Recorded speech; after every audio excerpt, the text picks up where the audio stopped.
And now, it's time for another Dice Tower review with Tom Vasel. Hey folks, today we're taking a look at Steamworks. Now Steamworks has a steampunk theme, which is no surprise there. This is a game about building grandiose machines. What do these machines do? They help you make other machines or get points or things. This is a worker placement game in which you're going to be building different kinds of machines, connecting tiles together, and then running those machines to see what happens. With some pretty cool artwork, that sounds like a neat idea. Let's see how the game plays.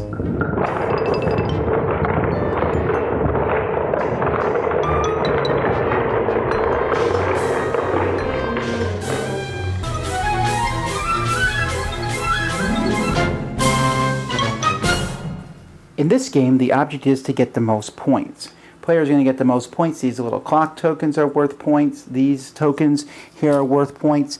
And there are many different tiles in the game that at the bottom of them, they're worth points. So if you get these tiles, they'll be worth points. So players are going to be getting these points. They're going to have different characters that they will have. Each of these characters has an A and they have a B side. The A sides, they all have the same different actions that they can take. The B sides, they have different actions and different starting resources, so you can play with different sides. So we'll just take a look at the A side for now. Each player is also going to start with 2 workers of their color. These are 2 assistants that are going to be helping you. And these also are the tiles that you get. So for example, Countess here gets 2 electrical sources, and she gets these 2 tiles, and it's pretty easy to know which tiles she gets because they have her picture on the back. Now these are just tiles that she has. They are not part of machines yet. As this game goes by, you are going to be making machines. And when you make a machine needs a source. So there are 3 types of sources. There are electrical sources, there are steam sources, and there are clockwork sources. Each of these sources will connect to different pieces. So you can see here that this miscellany piece here can hook up to electrical. It does not have room to hook up to, for example, this clockwork. They don't match at all. While the condenser here can hook up to clockwork or it can hook up to electrical. So they just have basically different types of things that they can hook up to. So each person's going to start with these, and when you build a machine, so let's say the Countess builds this is a small machine, it's a size 2 machine. So this, when she activates this, and you activate it by putting a worker on it, the machine will run, and for example here, it will give 2 coins and then an electrical source, a steam source, or a clockwork source. So as you activate these machines, they're going to do different things. If she had this connected on the side, she would also be able to do these different things. So this one is being run by electrical, and so she'll get 2 more electrical sources.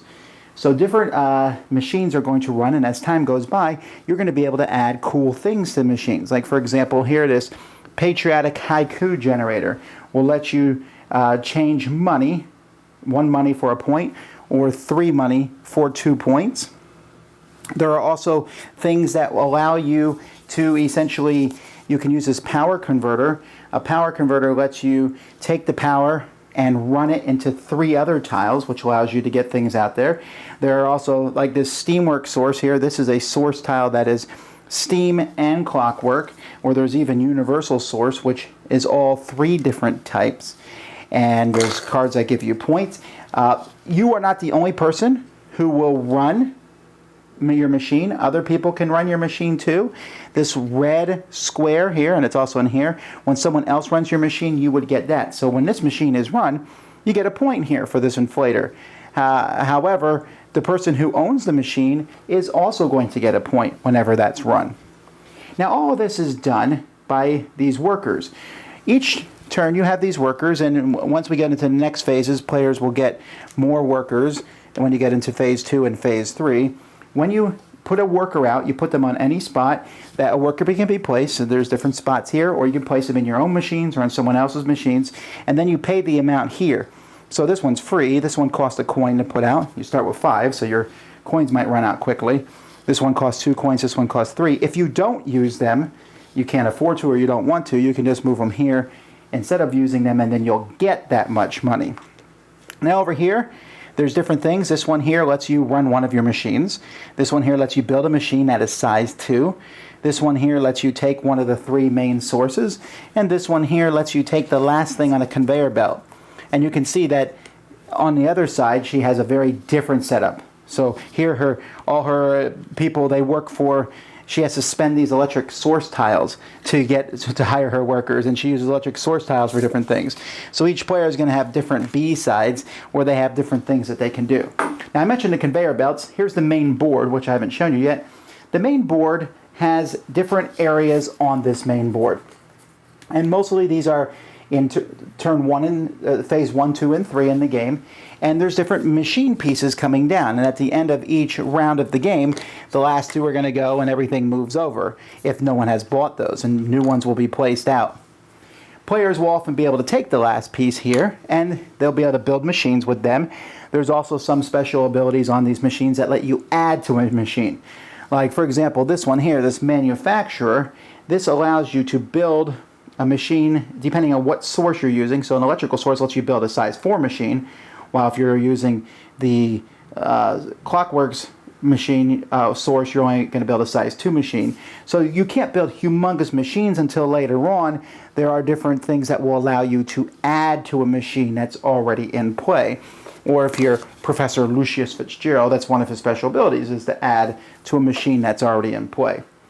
Whenever you use someone else's machine, not your own, but someone else's machine, that person gets a clockwork token. This is worth a point at the end of the game. But when these clockwork tokens run out in the pile that's here, then the next set comes out. So another set will come out with different things. And then when those clockwork tokens run out, the third set comes out, like this. And then when these tiles run out, the game is going to be over. And like I said, there's all different kinds of machinery, and the machinery pieces get better as time goes by. You also notice these big guys here. These are like an extra free robot worker that some of the, or golem or whatever it is, that some of the machine pieces give you. And there is a lot of different machinery pieces that do a lot of different things. So you'll probably be looking in here to see in the rule book to see the special abilities, and then in the back of the book in alphabetical order, all the different machinery pieces, because they all do different things. Like some are pretty obvious, change money into points. Some just give money. Some let you attach more pieces, power converters. I mean, after a while, you'll be able to figure out what they do pretty easily. But just in case you can't, they're in here. Most points at the end of the game is the winner.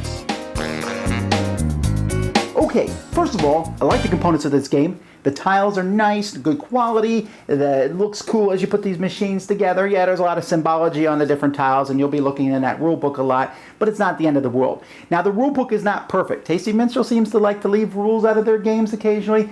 There's a couple of things that doesn't tell you what they do. So I guess it's online, you can find out, like, what does this tile do? What does this person's special ability do? What are these components for in the game even? The rule book is missing a few of those things.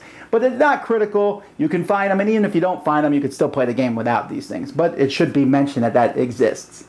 The gameplay itself is pretty straightforward. You're building machines, running machines, and as time goes by, there's more and more options because there's more machines. At the beginning, no one has any machines, but as soon as you build a machine, it's like, ooh, I'll use this machine to do this. Your opponent's like, ooh, I'll use your machine.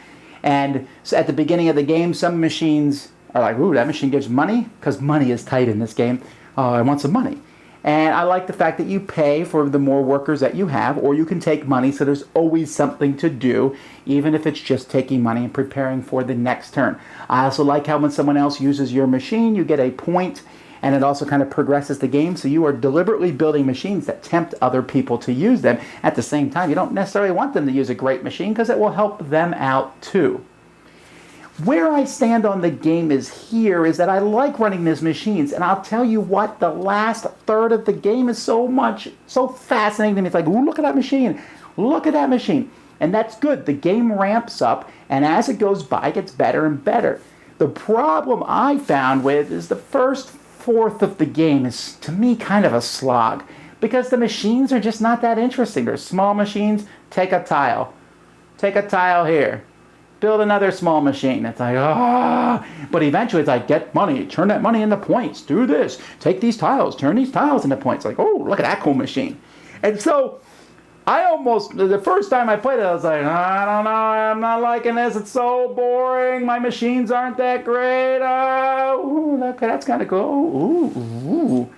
Going into the second game, I knew that, right? I was like, oh, okay, fine. I'll get through this first part of the game, build these small machines. Now let's build the bigger machines. So you have to know that going in. A game gets better. I almost wish it had been a little bit more interesting at the very beginning, probably. Also, as I mentioned, each of these people have an A side and a B side.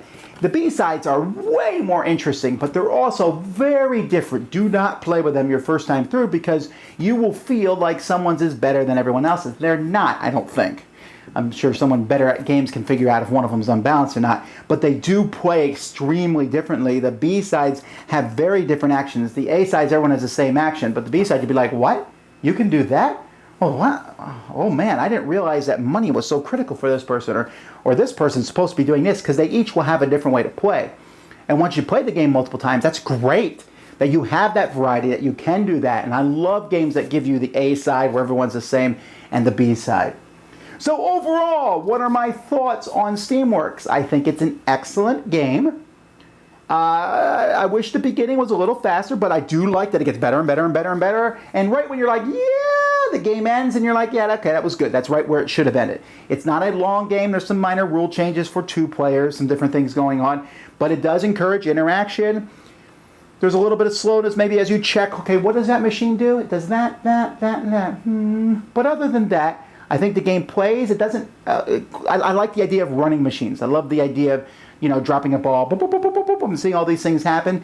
This game gives that feeling, and near the end can be a very entertaining experience. Dice Tower Judgment approved. Thanks so much for watching the Dice Tower videos. Find more great videos and reviews, as well as our top-rated audio podcast at Dicetower.com. You can also find other great shows at Dicetowernetwork.com. I'm Eric Summerer, and you've been watching The Dice Tower. The Dice Tower is sponsored by Cool Stuff Inc., where you can find great games for great prices. Cool stuff in stock. Check them out at CoolStuffInc.com. Shut the door! There.